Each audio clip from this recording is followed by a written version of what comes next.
Something about my neighbor's house never made sense. The lights were always on, but no one ever went in or came out. At first, I thought maybe it was some kind of old wiring issue, a glitch. But then, I realized, the curtains never moved either. When I first pulled into Lantern Street, the neighborhood looked straight out of a Halloween catalog. Every porch was lined with glowing pumpkins, fake spider webs clung to fences, and the smell of cinnamon candles drifted through the air. It was all too perfect, like a movie set. I just rented a small house at the end of the cul-de-sac, quiet, cheap, and close to my new job. The realtor said the neighbors were the nicest people you'll ever meet. On my first evening, they proved it. An older couple from next door brought over cookies shaped like ghosts. The woman introduced herself as Marcy, her husband as Doug. They smiled a lot. Too much. Doug kept staring at my hands while Marcy asked if I lived alone. I said yes, figuring she was just making small talk. But she stopped smiling for a second and said quietly, "That's brave." Then she laughed, like it was a joke, but her eyes didn't. Doug asked if I had any allergies. I told him I didn't. He seemed pleased. That night, I placed their cookies on the counter and forgot about them. Around midnight, I heard faint knocking. Not on the front door, on the side of the house. Just one soft knock every few seconds. I stood there in the dark, holding my breath. When it stopped, I peeked through the blinds. The street was empty, except for Marcy's pumpkin on her porch. It was facing my window now, its carved grin pointing right at me. The next morning, a small gift bag sat on my porch. Inside was a candle labeled, "Home Scent, Welcome to Lantern Street." No card, but I knew it was from them. When I lit it that night, it gave off a weird, metallic smell, like warm pennies. The scent made me dizzy. I blew it out after a minute, and that's when I saw movement outside my kitchen window. Someone was standing on Marcy's lawn, facing my house. Just still. Watching. I grabbed my phone to call the police, but by the time I looked again, the figure was gone. A few days passed. Every night, something new appeared on my porch, a small pumpkin, then a tiny mirror, then a photo of my front door. It was taken from a high angle, like someone had climbed the tree across the street. I finally went over to confront Marcy. She answered before I could knock, as if she'd been waiting. Her smile was stretched tight. I asked if she'd been leaving things at my house. She blinked slowly, said, "It's tradition. We welcome our own." I noticed her apron had smudges on it, dark ones, like dried blood. When I mentioned the photo, her husband appeared behind her, holding a knife, smiling. He said, "That's not our photo. Maybe the house is making friends." That night, I couldn't sleep. Around 2 a.m., my phone buzzed. Unknown number. The message read, "You look peaceful when you sleep." My blood turned to ice. I ran to the window, and froze. Across the yard, every house on the street had its porch lights off except one, Marcy and Doug's. They stood in their doorway, backlit, perfectly still. I grabbed my phone to take a picture, but before I could, their lights flickered off. Total darkness. And yet I could still see two faint orange glows, pumpkins on their porch, both carved with faces that looked like mine. The next day, I went to work early and came home late. But waiting on my porch was another photo, this time, one of me leaving the house that morning. My reflection showed in the window behind me, but someone else stood in the reflection too. A woman, tall, in a white nightgown, staring from my hallway. My stomach turned cold. I ripped the photo in half and tossed it. That night, I taped every window shut and kept every light on. At 3 a.m., I heard my front door creak open. Just slightly. Then footsteps, bare feet, sticking faintly on wood. I locked myself in the bedroom and didn't move until daylight. By Halloween night, I decided to leave the next morning. But that evening, trick-or-treaters knocked, and habit made me answer. 3 kids in masks stood there, a clown, a ghost, and something else, a pumpkin-headed figure in overalls. The smallest one tilted its head and said, "You forgot your pumpkin." Before I could respond, they ran off, laughing. On my porch was a single carved pumpkin, this one still warm, candle flickering inside. The face wasn't random. It was my expression, eyes and all. The knife marks even matched the small scar on my cheek. I lost it. I grabbed the pumpkin and threw it into the street. It shattered, seeds spilling everywhere. But then, voices. Whispers from the dark. All the porch lights across Lantern Street flicked on, one after another. The neighbors were standing outside their houses. Every single one, wearing those same pumpkin masks. Marcy was among them, holding another candle. Doug raised his hand and pointed straight at me. I backed into my house, slammed the door, and locked it. Then came the sound, hundreds of feet crunching leaves, moving toward my porch. I ran out the back, through the fence, into the woods behind the street. I didn't stop running until my lungs burned. When I finally turned back, I could see faint orange dots through the trees, rows of jack-o'-lanterns glowing in perfect lines. In the center stood Marcy, holding up her phone. The screen flashed once. A photo. My phone buzzed in my pocket a second later. I didn't check it until hours later, sitting in my car miles away. It was the picture she'd taken. It showed me running, surrounded by figures in masks. But there was something else behind me in the photo, something tall, carved like wood, with a face that looked exactly like mine. I moved into the building on a Thursday. The kind of gray, city complex where every hallway smelled like someone else's dinner and every door looked the same. The rent was suspiciously cheap, but I took it. I'd been living out of my car for weeks, and fine had a low bar. The landlord, Mr. Peters, looked like he hadn't slept in years. "You'll like it here," he said, handing me the keys. "Quiet neighbors. Just, don't mess with the vents." He smiled, but his eyes didn't. That night, I heard a faint breath from the vent above the kitchenette. Not air, breath. Warm, slow, human that I told myself it was just old ducks, maybe the building settling.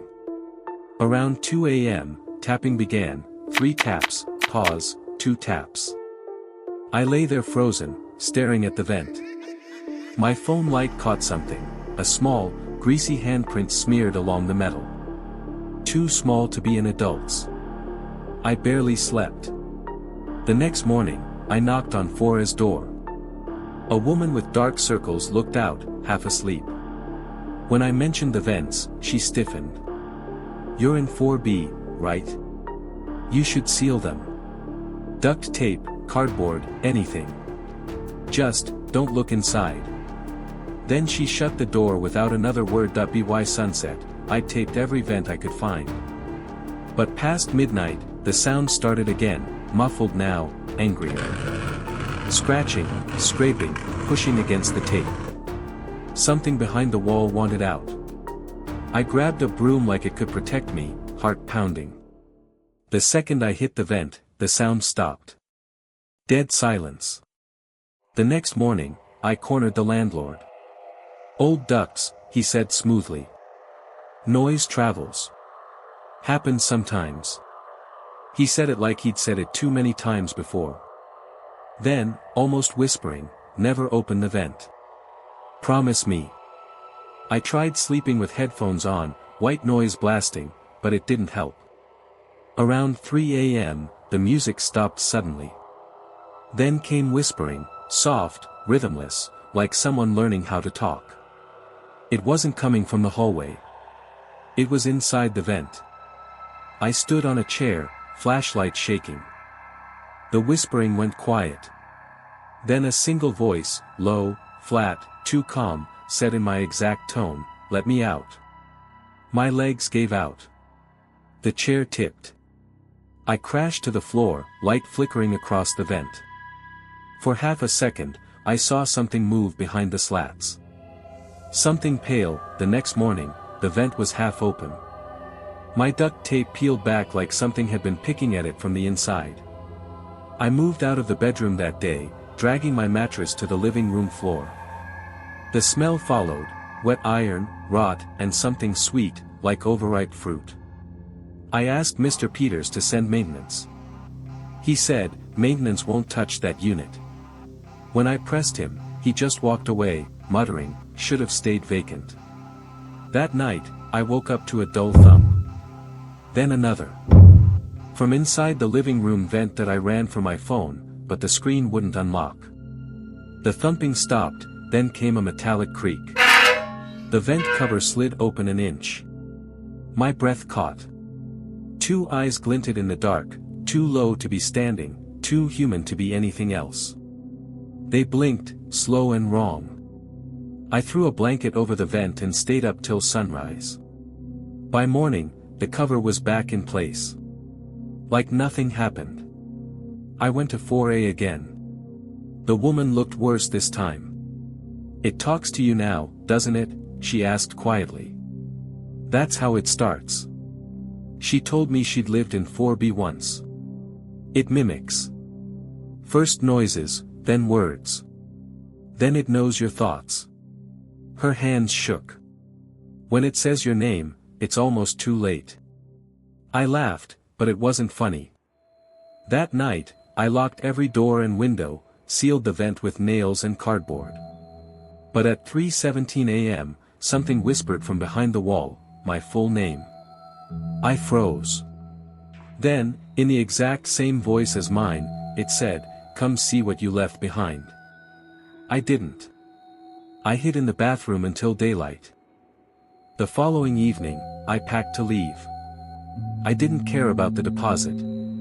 As I was dragging my suitcase out, I saw the landlord waiting by the elevator. He looked relieved. "You're doing the right thing," he said. "It always picks one." I asked him what that meant, but he didn't answer. As the elevator doors closed, I glanced back down the hall. My apartment door was open. From inside, I heard my own voice say, "You forgot the keys." I moved across town 2 weeks later. I changed numbers, jobs, everything. But the noises came back. Different vents, same rhythm, 3 taps, pause, 2 taps. I told myself it was coincidence until I heard it whisper again, calm, familiar, patient. You can't leave your own voice behind.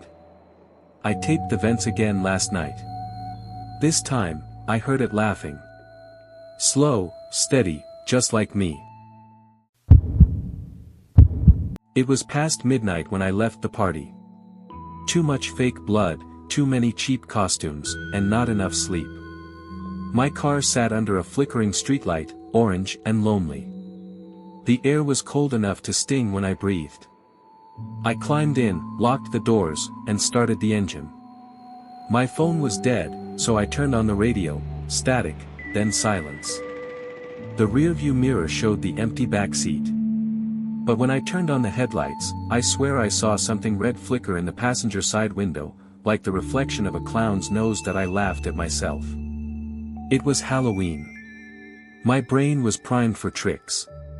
But halfway down the empty county road, I smelled something sweet, cotton candy, faint and out of place. It filled the car like perfume.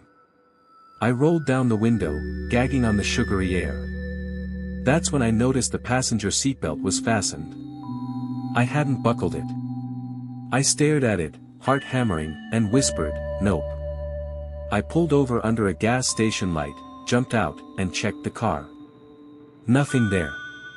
But when I got back inside, the radio turned on by itself, soft circus music that I shut the radio off. It turned itself back on. The tune warped, slower, like someone dragging nails across the record. I yanked the power cord out, but the music didn't stop. It sounded muffled, like it was coming from inside the seat. I got out again, trying to breathe. The parking lot was empty except for one car across the street, an old van with clown decals fading on the side. Its headlights flicked once. Then it went dark. I floored it. The road out of town stretched forever, 2 lanes, no lights, nothing but trees. I kept glancing at the rear view, half expecting the van. But what I saw was worse. In the mirror, the passenger seat wasn't empty anymore. A shape sat there, red fabric, pale jaw, a grin too wide to belong to a mask. My hands slipped on the wheel. When I looked directly, the seat was empty again. I pulled over and screamed into the dark. The echo came back wrong, delayed, like someone else was repeating me from inside the car that I left the car running and got out. Cold wind bit through my jacket. The highway was silent except for the low idle of my engine. Then I heard the passenger door click open behind me. I turned, slow, terrified, and saw it swinging wide. No one inside. Just the seatbelt, still fastened tight, like holding something unseen in place. I slammed the door, jumped back in, and sped down the highway. My eyes wouldn't leave the mirror. I swear I saw a painted smile fading in and out of the reflection, syncing with my breathing. At 3:02 a.m., I passed a diner still open. I pulled in, shaking, desperate for people. Inside, an old man poured coffee and stared at me like he'd seen this before. "You've got glitter on your shoulder," he said. I looked down. Red and blue specks, faint but real. "Clown night?" he asked. I didn't answer. When I came back out, the passenger seat was reclined all the way back. A single white glove rested on it, fingers curled. It was wet that I drove again, faster this time, the glove still on the seat beside me. I couldn't bring myself to throw it out the window, it felt wrong, like it would just come back. The circus tune started humming faintly from the vents. I turned the heat off, but the melody grew louder, closer. Then, from behind me, a low whisper, "You missed the show." I slammed the brakes. Nothing in the mirror. When I turned to look, the glove was gone. In its place, a small balloon, red, pressed against the seatbelt. I kept driving until the sun came up. The balloon shrank slowly, deflating beside me. I told myself I'd imagined everything. But later that week, when I took the car for a wash, the guy at the counter frowned. "You working clown gigs or something?" I blinked. "No, why?" He pointed to the back seat. A smear of white paint on the headrest. A red handprint on the door handle. My stomach dropped. He wiped at the print. It didn't come off. "It's been a month. I got a new car, sold the old one for scrap. But sometimes, when I'm stuck at a red light, I catch my reflection in the window, and for half a second, there's someone else's face beside mine. Pale, grinning, patient. Last night, I found a single white glove in the trunk of the new car. I didn't touch it. I just closed the lid and walked away. But I could still hear that tune behind me, slow, cheerful, impossible to forget.